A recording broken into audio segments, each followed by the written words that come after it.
Assalamualaikum warahmatullahi wabarakatuh. Salam sejahtera untuk kita semuanya. Perkenalkan, nama saya adalah Satria Herlangga Saputra dengan NPM 24081010250. Oke, di sini saya akan mempresentasikan sekaligus mendemokan tentang program apa yang sudah saya buat atau aplikasi apa sih yang sudah saya buat. Oke, yang pertama saya akan membacakan tentang soalnya dulu seperti apa. Buat video tentang presentasi dan demo aplikasi yang dibuat wajib memuat. Yang pertama, fungsi yang memanggil prosedur atau prosedur yang memanggil fungsi. Yang kedua, permasalahan yang diselesaikan dengan fungsi iterasi dan fungsi rekursi. Lalu sertakan analisa tentang perbandingan fungsi iterasi dan rekursi tersebut. Oke, mungkin langsung saja ke programnya atau aplikasinya.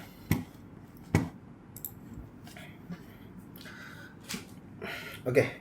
Bisa dilihat di sini tuh adalah program yang sudah saya buat atau aplikasi yang sudah saya buat. Oke, yang pertama ini masih basic lah ya, include iOS stream using namespace std, itu masih biasa. Lalu ada rekursi, int rekursi int n, if n sama dengan 1. Lalu ada return 1, else ada return n plus rekursi n min 1. Lalu agar bisa muncul hasil output ya, maka memakai program ini, yaitu void rekursi int n, ada if n sama dengan 1, ada cout 1, ada else output rekursi n min 1 cout plus n ya, ini agar dia bisa nanti nilainya itu ada, nanti hasil output itu seperti 1 maksud saya spasi 1 lalu spasi lagi ya, ini sama nanti kayak 1 spasi plus spasi 2 seperti itu. Kalau ada iteratif ini ada int n, int total sama dengan 0, lalu ada for int i sama dengan 1, i lebih kecil n sama dengan n, lalu ada i plus plus, return total agar bisa memunculkan hasil outputnya ya, itu sama seperti di sini ya, ada programnya beda-beda. Di sini ada void output iteratif int n for int i sama dengan 1, int lebih kecil sama dengan n, lalu i plus plus cout i if i kecil n, cout plus. Lalu ada prosedur untuk memanggil fungsinya ya, di sini ada void tampilkan rekursi int n, ada output rekursi di sini untuk prosedur ke-1 untuk cetak directnya seperti itu. Lalu ada cout sama dengan rekursi di sini untuk memanggil fungsi rekursi ke syarat yang sudah terpenuhi.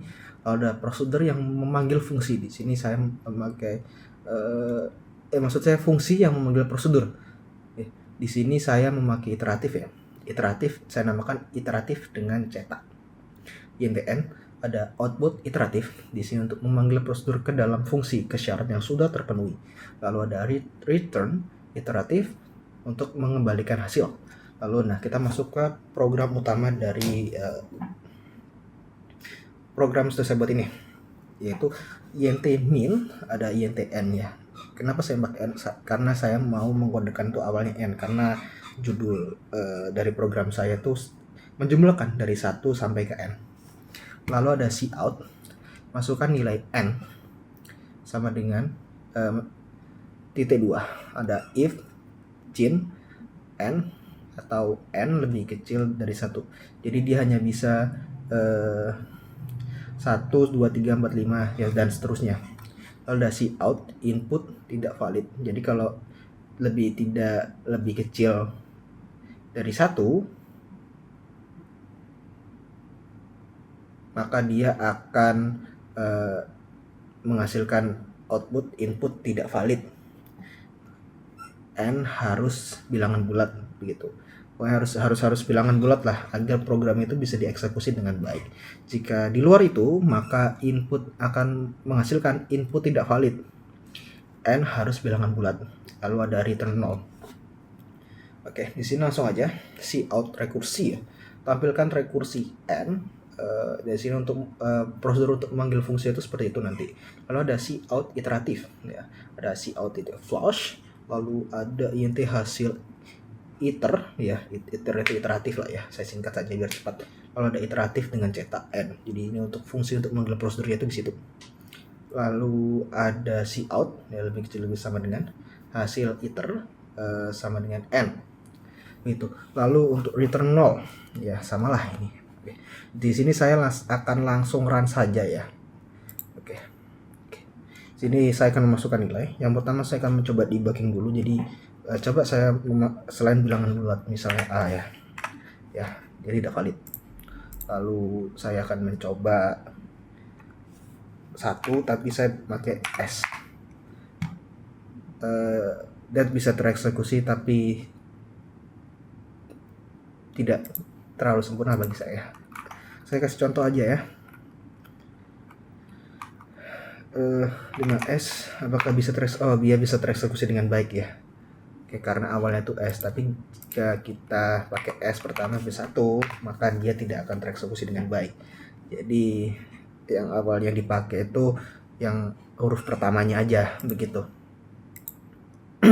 Oke, kita langsung aja ya. Jika kita masukkan 3 maka dia akan menghasilkan output 1 plus 2 plus 3 ya sama dengan 6. Iteratif pun juga seperti itu, sama seperti itu. Oke, di sini saya akan memberitahu dan menganalisa tentang perbedaan apa saja ya rekursi dan iteratif ya. Yang pertama, perbedaannya itu lumayan besar ya, dimana rekursi itu hanya memanggil dirinya sendiri. Jadi dia itu hanya memanggil dirinya sendiri, dimana dia misalnya n ya, dia memanggil n itu sama dengan 3, jadi dia memanggil dirinya sendiri tuh n 2 3 sama dengan 6 begitu. Tapi rekursi ini ada buruknya, dimana dia kalau misalnya program nilainya terlalu besar itu kadang dia sering terjadi error gitu. Lalu untuk iteratif sendiri, iteratif itu dia tuh memakai looping atau kalau dari bahasanya tuh pakai for ya. Jadi dia itu hanya mengelup secara otomatis dan juga bisa berhenti secara otomatis juga, tergantung nilai yang sudah kita tentukan.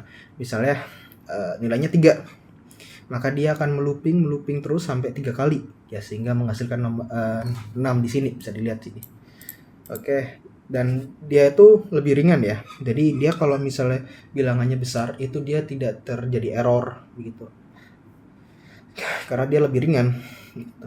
Oke, mungkin itu saja ya yang saya bisa jelaskan. Tadi saya juga sudah menjelaskan tentang programnya, di mana saya sudah memakai prosedur yang memanggil fungsi dan fungsi yang memanggil prosedur. Lalu saya juga sudah memasukkan sini rekursi ada, iteratif ada, lalu program utamanya seperti ini. Lalu tadi saya juga memberikan sebuah perbedaan ya, analisa ya tentang perbedaan apa ya yang ada di rekursi dan iteratif, dimana kalau rekursi itu lebih singkat saja ya. Rekursi itu dia bagus untuk matematis ya, jadi dia tuh mungkin bagus untuk Fibonacci dan faktorial ya. Kalau misalnya iteratif itu dia itu bagus jika memakai seperti apa ya saya bilangnya ya, bentar. Mungkin jika nilainya banyak dia tuh akan tidak terjadi overload begitu. Kalau rekursi itu kalau nilai banyak kan dia sering terjadi overload dan akhirnya tuh error. Jadi itu saja mungkin perbedaan yang saya bisa berikan. Saya Satria Herlangga Saputra, mohon maaf jika ada kekurangan atau kesalahan kata. Saya akhiri. Assalamualaikum warahmatullahi wabarakatuh.